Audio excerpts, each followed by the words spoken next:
Imaginez, tout se passe bien pour un patient qui vient de se faire reconstruire son ligament croisé antérieur. Une opération de routine. Mais 2 jours après, il ressent des douleurs électriques insupportables dans la jambe, des engourdissements et pire encore, il perd une partie de sa force musculaire. Pourtant, l'équipe médicale est formelle. L'intervention s'est déroulée sans accroc. Alors, que s'est-il passé? Aujourd'hui, on va plonger ensemble dans un phénomène rare mais crucial pour notre pratique, à savoir la neuropathie inflammatoire post-opératoire. Une énigme médicale qui mérite toute notre attention. Les neuropathies post-opératoires, elles sont pas rares, mais elles sont souvent attribuées à des causes bien connues.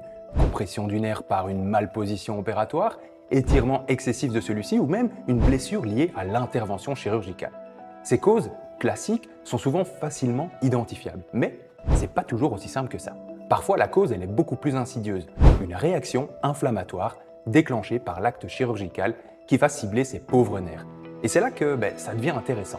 Cette neuropathie inflammatoire, elle est rarement évoquée, souvent sous-diagnostiquée et pourtant, elle peut transformer une phase post-opératoire classique en un véritable cauchemar pour le patient. Pourquoi c'est important pour nous en tant que kiné? Tout simplement parce qu'en tant que praticien, on est souvent en première ligne face à ces symptômes persistants dans nos cabinets.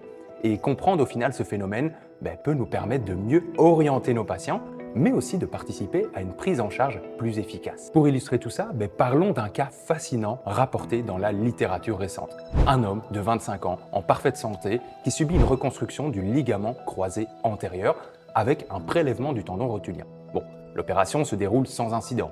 Anesthésie générale, bloc nerveux périphérique bien réalisé, positionnement standard avec un garrot, bref, un scénario classique. Mais 2 jours après l'opération, il se plaint de douleurs intenses et les décrit comme des décharges électriques dans la jambe accompagnées d'une perte de sensation sur la face externe du mollet et au niveau de la plante du pied également.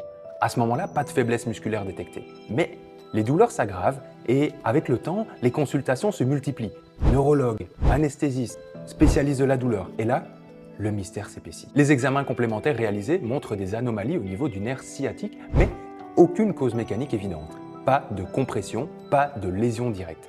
Finalement, le diagnostic tombe. La neuropathie post-opératoire du nerf sciatique. Ce cas est un parfait exemple de la complexité de ces neuropathies. Les symptômes évoluent sur plusieurs semaines et le patient finit par présenter une faiblesse musculaire, des réflexes diminués et des troubles sensitifs prononcés. Mais alors, qu'est-ce que c'est cette neuropathie inflammatoire post-opératoire? C'est tout simplement une réaction immunitaire déclenchée par le stress chirurgical qui va atteindre les nerfs périphériques et qui n'est pas due à une compression mécanique ni à une toxicité anesthésique, mais à un phénomène inflammatoire qui, bien que rare, peut avoir des conséquences sévères. Et quid des facteurs de risque, tu vas me dire? Écoute, il reste flou, mais on pense que le stress physiologique et métabolique lié à la chirurgie joue un rôle clé, de même que le diabète et le tabagisme.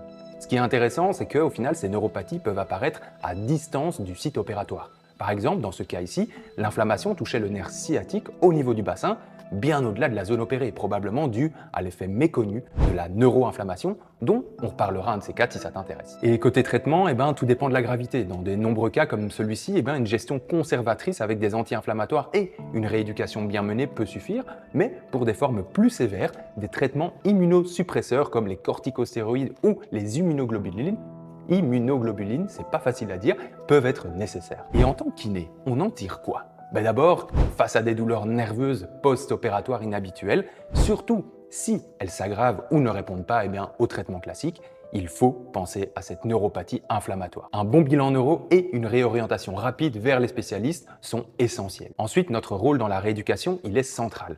On aide ces patients à retrouver leur mobilité, à gérer la douleur et à prévenir les séquelles. Mais pour être efficace, il faut avoir cette sensibilité clinique et pouvoir trier nos patients quand c'est nécessaire. Alors ce cas, je l'aime beaucoup, simplement car il nous rappelle à quel point chaque patient est unique et à quel point notre capacité à penser en dehors des sentiers battus peut faire la différence. Alors je vous pose la question, avez-vous déjà rencontré des cas de neuropathie post-opératoire dans votre pratique? Si oui, comment est-ce que vous avez géré ça? Allez, partagez votre expérience en commentaire. Alors tu l'as compris, on arrive à la fin de cette vidéo, donc pour nous soutenir, tu connais la chanson, un petit like, un abonnement et un petit commentaire, pourquoi pas, si jamais tu as des idées d'autres thématiques que tu aimerais qu'on aborde. Allez, je te dis à très vite sur Full Physio. Ciao.